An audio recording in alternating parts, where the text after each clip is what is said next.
السلام علیکم ورحمۃ اللہ وبرکاتہ۔ اسلامک ویڈیو دیکھنے کے لیے شیئر انفارمیشن کو سبسکرائب کریں اور ساتھ ہی بیل آئیکن کے نوٹیفیکیشن کو دبا دیں تاکہ آنے والی ویڈیو آپ تک بآسانی پہنچ سکے۔ عید الفطر کیا ہے اور عید الفطر کیوں منایا جاتا ہے؟ مسلمان رمضان المبارک کے مہینے کے بعد ایک مذہبی خوشی کا تہوار مناتے ہیں جسے عید الفطر کہا جاتا ہے۔ یہ یکم شوال المکرم کو منایا جاتا ہے۔ عید الفطر کے دن روزہ حرام قرار دیا جاتا ہے۔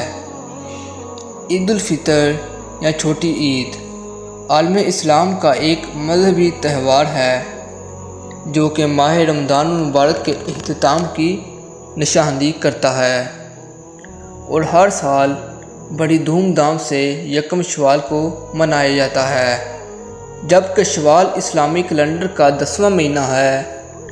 عید عربی زبان کا لفظ ہے جس کا معنی خوشی، جشن، فرحت اور چہل پہل کے ہیں، جبکہ فطر کے معنی روزہ کھولنے کے ہیں، یعنی روزہ توڑنا یا ختم کرنا۔ عید الفطر کے دن روزوں کا سلسلہ ختم ہوتا ہے اور عید الفطر کے دن روزہ حرام قرار دیا گیا ہے۔ عالم اسلام ہر سال 2 عیدیں مناتے ہیں، عید الفطر اور عید الاضحیٰ۔ عید الفطر کا یہ تہوار جو کہ پورے ایک دن پر محیط ہے، اسے چھوٹی عید کے نام سے بھی جانا جاتا ہے، جبکہ اس کی یہ نسبت عید الاضحیٰ کی وجہ سے ہے کیونکہ عید الاضحیٰ 3 روز پر مشتمل ہے اور اسے بڑی عید بھی کہا جاتا ہے۔